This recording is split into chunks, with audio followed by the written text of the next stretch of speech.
Welcome back to the show. Many thanks for staying with us. The businessman at the center of the 4.1 million cedi scandal at the National Youth Employment Program, Philip Asibit, has today told an Accra High Court his company only received monies from the state following formalization of the agreement. He, together with former NYEP coordinator Abuga Pele, are standing trial for causing financial loss to the state.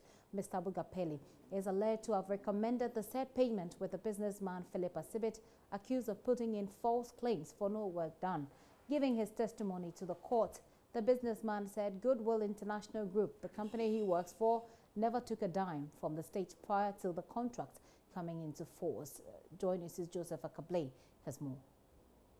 This proceedings was to offer the businessman at the center of the controversy an opportunity to tell the court his side of the story. Philip Asibit was in the witness box as he narrated to the court how he entered into that agreement with the NYEP. He insisted that no monies were taken from the state until the agreement was officially formalized, after which he started receiving payments when they had started executing aspects of the contract. He also explained to the court the deliverables in terms of the specifics that his agency, the GIG, were to deliver to the state. He talked about the fact that they were to deliver an exit plan for the state, apart from training for participants on the NYEP program, and also to develop proposals to receive funding from donor agencies. Philip Asibit will be in the box once again on Wednesday, July 26, to continue telling a side of the story to the court. Reporting for JoyNews from the Law Courts Complex, my name is Joseph Akabley.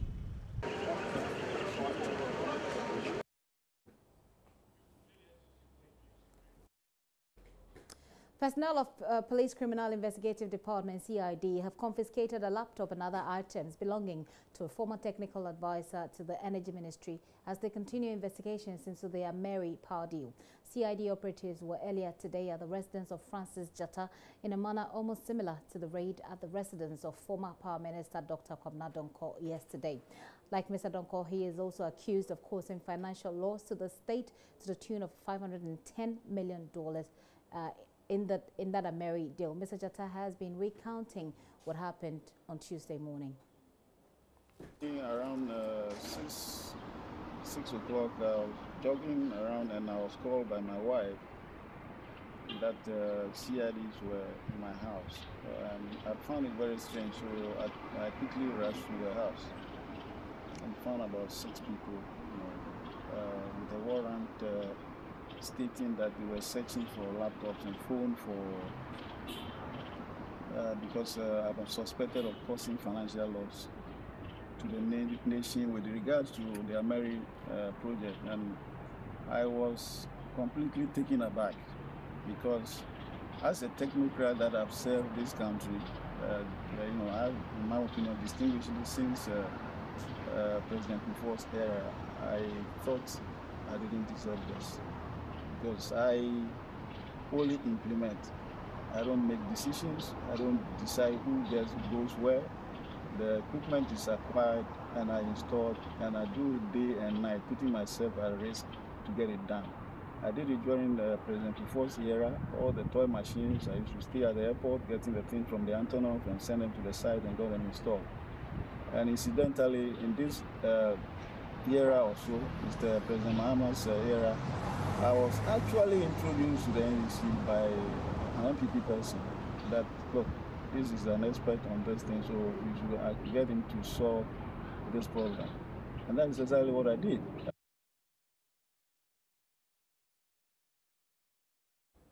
That's Mr. Jatta there. Earlier, JoyNews editor Israel Lai was there in the house. So we don't, of course, you don't have the pictures from the house and how it looks like before and after the raid. Maybe you didn't even know before. So after, you know. Israel, welcome. Yeah, thank you. Tell us what you saw.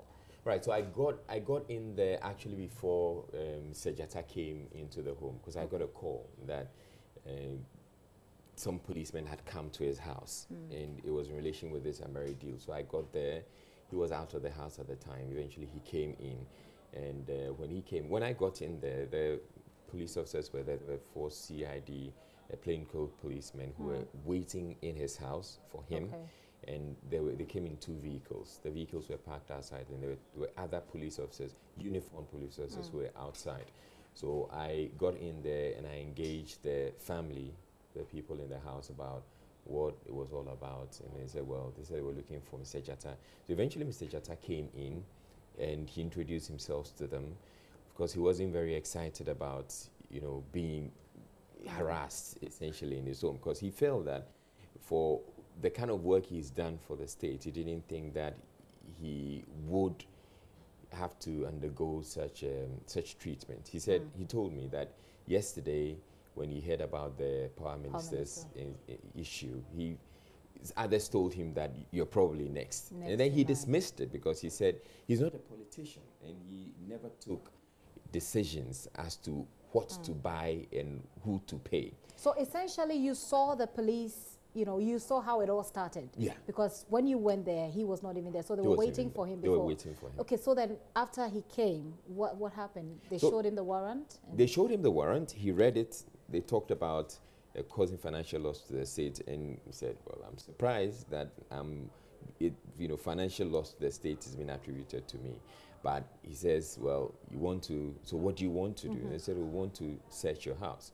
He said, okay, that's fine. So he took them into the house, and they went through all the rooms they wanted to go into, rooms that were not even being used. He asked for the keys, they opened, they went in there, and they went through drawers and anything and everything at all they could. And eventually went away with the laptop, just like they did yesterday with the former power minister. Yeah. What else did they take? Apart from the laptop, they also got a tablet, they got a phone, and yeah. Was that his phone? Because yesterday the power minister spoke about he not willingly giving out his phone, that he spoke to somebody and then they took his serial number. Okay, but this time they took his phone. They took his phone. They took his phone, but they made it clear to him that he could actually come for the phone in a couple of hours. They just wanted to get to the office, and he could come to the office to come for it. And what was the mood he intended to of the family members? I mean, they are not a part of this. They are not a part of it. Let's assume that he is, because he worked with the ministry, but the family, they're not a part of it. How do they feel? Clearly, they were quite fuzzled, because we're in a house. Why are policemen in our house? But interestingly, there was this little girl in the house who was just going about as if nothing had happened. Yeah, but they were not too disturbed, or if they were disturbed, they didn't show. Probably the only person who looked quite worried about what was going on was the wife. But apart from that, everybody else was it was just business as usual. And they went through all the house, all the rooms, and they finished. But they were quite professional about it. It's the same thing that Dr. Kobna said yesterday. It wasn't a situation where they were harassing them. And I mean, they allowed Mr. Jatta to walk them through the house, and they got the things that they wanted. And then what next for him? Did he speak to you about it? He didn't talk about what next. He felt that he kept on telling the police officers that he doesn't think that they would come up with anything, because as far as he's concerned, as I indicated earlier, he wasn't involved in signing deals. He was simply asked to go and implement the project. So the deal has been done, and he's just supervising and making sure that it was delivered on time. And that was the kind of work he did. And he talked about the fact that he's worked with previous administrations. I actually met him when in 2007, during the energy crisis, he was in charge of the toy machines at the time. And that's how I got to know him. So I know that he's worked through with those ones. Through the regime. Through the regimes. And he said with respect to the John Mahama administration, he was actually introduced to the John Mahama administration by a member of the New Patriotic Party. So essentially he says he's just a technocrat. He feels like he has nothing to hide. He has nothing to hide. And so whatever they want to do. And he says he's been to the BNI several times, and they've quizzed him several times. They came up with nothing, and so he doesn't think that there will be anything out of this. That's very interesting to know. Well, are they going to process them for court? It hasn't come to that at all, or they didn't give any indication that. They said for now it's just a suspicion. the police officers kept on saying that it was just a suspicion. But we have to search your house anyway. Thank you very much, Right. Israel. Israel Lai, editor here at Joy News, and he's been there at the house bringing us all the details that the cameras, of course, couldn't bring to you. Well, away from that, let's go to Parliament, because this matter has also been an issue on the floor. They've been talking about it. Joseph Opoku Gakpo is standing by with all of the details. Gakpo? Yeah, Joseph, if you can hear me, we've just been talking about the AMERI deal. I know that lots of things have come out on the floor of Parliament, but let's start with AMERI. Well, it was expected that an urgent motion that Katie Hammond, the Member of Parliament for Dansia Sukwa, had filed in connection with this particular AMERI deal would come to the floor of Parliament earlier in the day.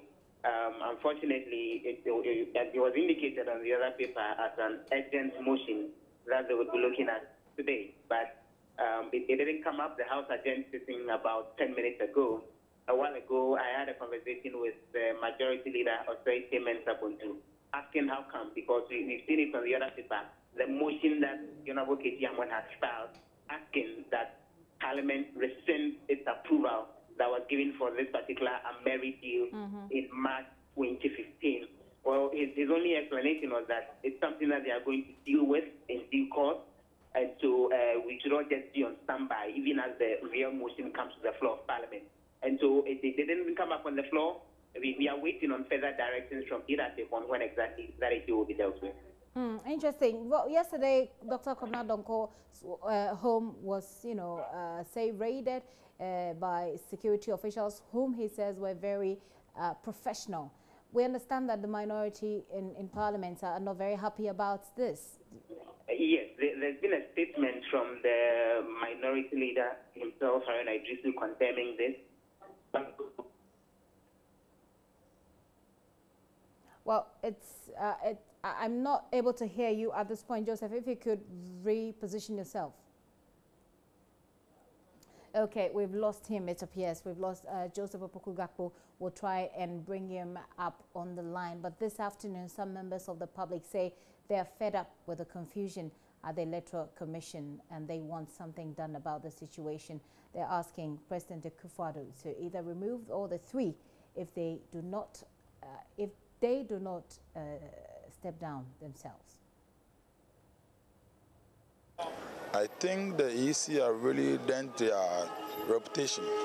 And to me, I stand on the view that they should resign or the president should just intervene and ask them to proceed on leave, because this is a matter of trust. When allegation is being pointed at you, for you to, give reasons why and then just sit at home. We have seen it severally. Like the charge, Madam, she was asked to proceed on leave and stuff, so they should also follow the same procedure. I stand on that tangent that they should be allowed to sit aside for investigation to be carried on. When they realize they have done nothing wrong, they can take over their jobs. Okay. So you think they should step aside? Yes, that's what I believe, because the woman hid something from the public. If not because of allegation leveled against her, she would have kept it very bad. It's a public office. Let's know everything. They will first transparent with us, so Ghanaians cannot point fingers. More especially before the election, there were more accusations. The opposition parties said many things about you. Some of us defended you. But if things like this keeps on rising, she has questions to answer. Let me be honest. Okay. Thank you very much. Okay. It's an accusation. Let them take their time. It's a lady, they just have to. I think it's about, it's an ego. Maybe the problem has to do with the appointment. See, the deputy was at National Commission for Civic Education, and then she was also there. Maybe when they were there, they were all the same. They were just about the same. And then this one came first, and this one was brought to come and lead. And so maybe there are bitter things going on. So it's more of personal conflict, infighting. I think they have to just take it cool. Don't push them too much. Things will be resolved naturally. So you don't think she should be impeached? Impeachment may be too early days yet. Why must she be impeached? We have a boss what was the director of boss, or he's around. Why must she rather be impeached? She should be on. She should be there. Whatever investigation that they want to conduct, they should continue conduct their investigation and then carry on for that. I think it's too. They shouldn't impeach her. That will be too harsh. Thank you very much. Those who are involved, they should all go. They should be impeached. So the government or whoever is responsible should take appropriate measures to impeach them so that we can have good working relationship at the EC, because they are in charge of our elections and everything. So if you don't have good corporate working relationship there, it will affect the whole electoral system. And I think it's very bad for now. For now, even if you call them to settle and try to settle it, I don't think they can work together peacefully again. So I think for harmony to prevail at the EC, they should be impeached and give way to other people who are prepared to work and help our electoral system to move forward. Yeah. Thank you very much. It's very bad for this nation, for an independent body like the EC, when everybody depends on, when it comes to elections, to be accusing each other, accusation back and front. Personally, my view is the whole board, from the chairperson to the deputy should resign, at least to bring a little bit of sanity. Then we can deal with the issues itself. But when you are still there and you are just trading accusations back and front, it spoils your credibility. People will never believe it because, mind you, within the next 3 years, we'll be heading to a next general elections, and your credibility is at stake. The institution's credibility is at stake. So, do you expect a nation that you are running as a body, you are running election for as a body, to believe you when you declare a result against a particular political party? No. I think the best thing for them to do is just resign as chairperson. The other ones should resign as co-chairpersons and other stuff. Then they can deal with their own issues, so that the body that belongs to Ghana, we can preserve it as an institution of integrity. Thank you very much. Thank you. Okay, I don't think any chairman receive money. See, so you can't say this chairman has chopped this chairman. You go to account department. You got the cashiers there. Go to them and they will give you everything. But if you go to the chairman has chopped this chairman don't receive money in the electoral commission. No way. There's no way a chairman will receive money from the electoral commission. No way. So I don't think that the chairman has chopped money. They should go to appropriate places and see what is happening there. So you don't think she should be impeached? You don't no, how can you impeach? How can you impeach him? You can't impeach him with this, he has chopped money, he has chopped money. No. Because the money, you pay the money to the accounts department. Account department, auditors will come in. That is internal auditors. They will come, audit everything, then they send everything to the bank. So I don't think the chairman, he don't handle money, she don't handle money. Yeah, she don't handle money. So I don't think what they are saying is true. It's not true. Thank you very much. It's a false story. It's not true. Thank you. Well, today the workers have been meeting to discuss their welfare issues. The main source of the conflict, Latif Idris, was at the EC headquarters. We'll bring you some update on that shortly. But then the Christian Council have also been speaking on this matter. My colleague Bernice Abubeidu caught up with the General Secretary, Reverend Christian Opunifrimpong. Yeah, let me say good morning to your team and your cherished viewers, and say it is very unfortunate that after a very successful 2016 general election, we will have to face and go through the current challenges we are going through. We were all hoping and working towards peaceful election before, during, and after the election. It seems the post 2016 general election challenges are becoming a very unfortunate one. But that is also the strength of our country. We will be able to sail out of this challenge. I know we will get this challenge behind us very soon. We are confronted with what I may want to call institutional credibility. You know, the Electoral Commission, if you like, is the heart of our electoral system. And the institutional credibility must be protected. That when we go through election and the results come out and we say somebody has won or lost, we as a people will accept the results and move forward. Now, if we get to a point where people have reason not to have confidence and trust in the judgment of the EC, it will be a threat to our democracy. And that is why we are suggesting that now the way they are all presenting their issues, you know, it started with these concerned workers. Then we have heard the chairperson. Then we have heard other commissioners. We don't know how tomorrow morning will look like. And we will want to call humbly that we may need to cease fire, all of them, knowing that the public confidence of the Electoral Commission is at stake here. We have 2020 election ahead of us. And whatever we do, we must keep that in mind. And we have suggested, and we will maintain it, that we may need alternative dispute resolution mechanism. We have experienced people, whether in traditional leadership, whether into governance, civil service. We have people who have solved problems elsewhere in this country. And we must allow them to make intervention and listen to all of them and see the way forward. The Electoral Commission as an institution is still a credible institution, even though they are having challenges, even though we have individuals within the commission that is having challenges. But as an institution, we can protect the institutional credibility of the EC, and that must be a national concern at the moment. Yes, these issues have been raised, accusation and counter-accusation, yet to be investigated, you know. But even if after the investigation, we are able to, depending on whatever the findings may be.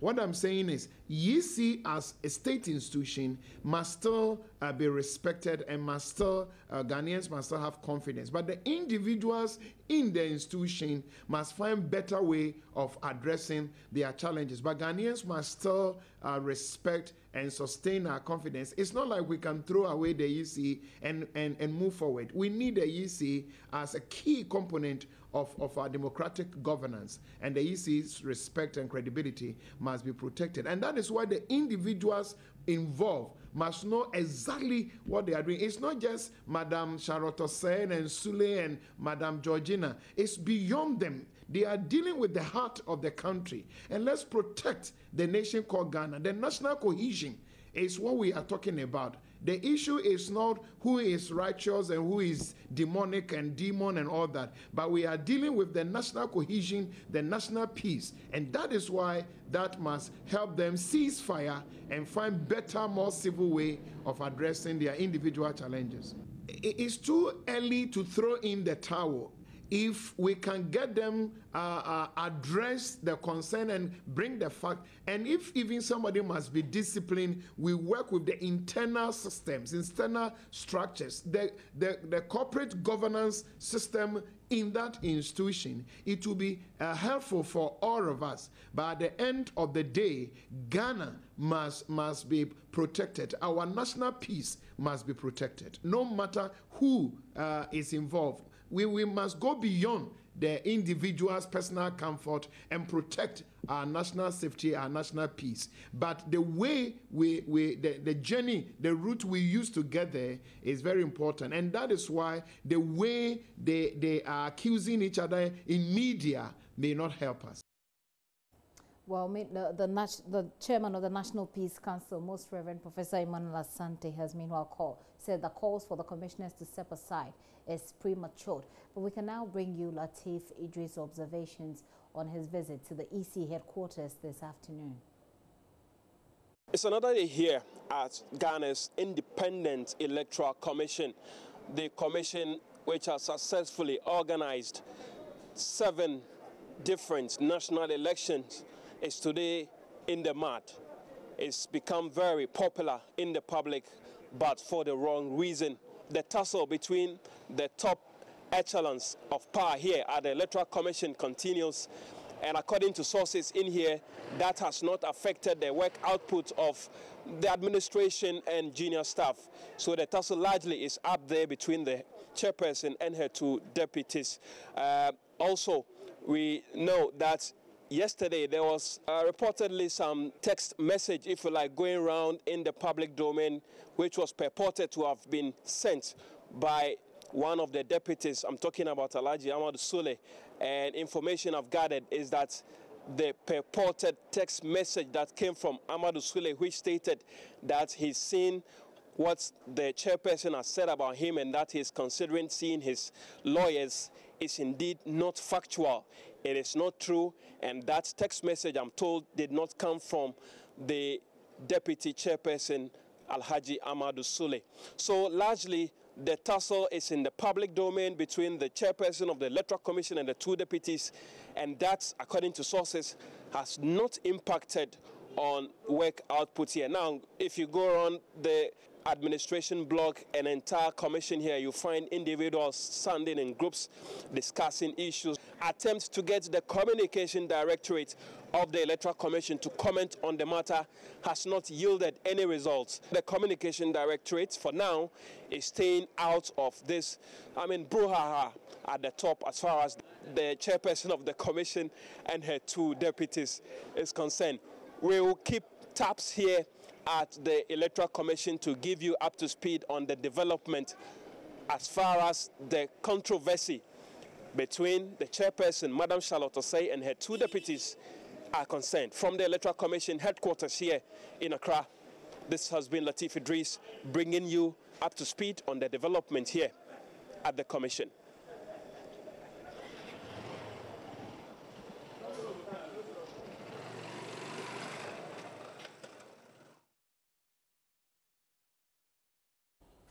Well, still on issues at the Electoral Commission, here is a press release from one of the embattled Deputy Commissioners, Georgina Opoku-Amankwah. She writes, "My attention has been drawn to a release captioned Georgina Opoku-Amankwah response to Charlotte Osei, which is circulating in the social media. I wish to state categorically and emphatically that I, Georgina Opoku-Amankwah, have not issued or caused to be issued any such release. Thus, the source of such release and its authorship remains unknown to me. I want to emphasize that it is not coming from me. It is worth noting that I have desisted from engaging in any media encounter over the brouhaha at the Electoral Commission, notwithstanding the negative publications about me since May this year. This decision is born out of the sensitive nature of the institution and my avowed aim to preserve the sanctity of the Commission. As a lawyer and a public servant, I am mindful of what to say, when to say, and where to say anything that affects my person and work. I am expecting that an opportunity will be offered me to state my side of the allegations leveled against me that are flying around. And when that opportunity is offered, the truth will definitely come out. I am in consultation with my lawyers, Mrs. Asante Krobia, Setre and Associate, and at the opportune time will respond appropriately to the said allegations. I am by this disclaimer calling on all authors of such releases in my name, whether sympathizers or mischief makers, to desist from using my name in any media war. And I also want to urge the general public to ignore the response allegedly coming from me. Thank you. May God bless our homeland, Ghana. Signed, Georgina Opoku-Amankwah. Well, that is the latest on the allegations and counter-allegations that have come from the Electoral Commission. You've also heard the chief speak about Mr. Amadou Sule's purported text message. Let's go on the telephone lines now and speak with Mary Awelanice, Programs Manager with the Ghana Integrity Initiative. What ought to be done about this situation? Ma'am, thank you very much for your time here on the show. Thank you very much, Gifty, and thank you for having me. This afternoon, well, this morning, GII, of course, has come out with a statement. What in your opinion, or as GII, should be done immediately about this problem? Thank you very much, Gifty. In the opinion of GII, and we believe that for the three heads of an institution to go this low and then be cited with the allegations and counter-allegations flying around, there is a need for an authority that is vested with the powers of state to immediately call them to order and institute an investigation. And when we say an investigation, we know that Yoko currently is starting those processes. But then we need a bigger forum than that to ensure that the allegations that have come up are dealt with and appropriately dealt with. And this should not take time at all. It should be immediate, it should be prompt, and the action should be seen by all Ghanaians as a non-partisan process. Okay. And so if it is parliamentary, it should be a non-partisan parliamentary probe. If the president feels that these allegations, mind you, there are two substantive issues, right, but we are talking about the allegations bordering on procurement infringement that the Electoral Commissioner in her response have cited against her deputy commissioners. These infringements are above thresholds and also constituting alleged criminality. We are also talking about other allegations of voter transfers, which are criminal in nature. For us as an anti-corruption body, we believe these allegations should not be let lying down like that. We should quickly investigate because the credibility of the Electoral Commission as an institution that has held our elections over time, which have been seen and hailed by all as very credible and accountable. It's obviously a state. We need to, You speak about an independent investigator. There have been a lot of talk about it. Who would you describe as an independent investigator in this matter, especially when there is a petition pending at the presidency? The petition pending at the presidency is a different ball game altogether, Gifty. Okay. If the process has already been spelled out by the legal people, and we have had one of such in the recent past, where the Shrine Commissioner was involved, and a petition was sent. The petition is submitted to the Chief Justice. A committee is constituted, which is seen as a bipartisan one in the way. And then investigations are made, recommendations sent back to the president for actions to be taken. But in this case, we are not talking about the petition. We are talking about the other substantive issues of allegations of illegality, procurement infringement. The Procurement Act of 2003 Act 663 has been infringed upon if these allegations are true. So we need a body, people who know about the Procurement Act, people who are seen as experts in the field of procurement, experts in the field of governance and anti-corruption. And we have these people.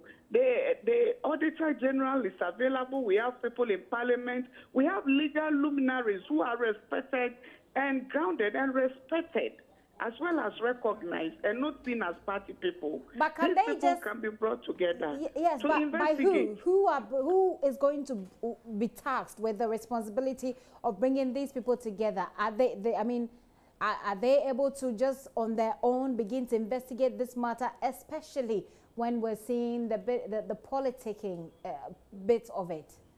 Exactly, Gifty. There is an appointing authority, and the appointing authority in this case is also the president. And so we cannot run away from the appointing authority, even though we have an independent institution here. We are referring to the Electoral Commission, which is independent. But then we all know that the appointing authority is the president, and the president can initiate this process through a bipartisan nature, like it happens with the other constitutional bodies, which the CJ initiated some time back. Right. There have been calls for the three commissioners, the chairman and the two deputies, to step down.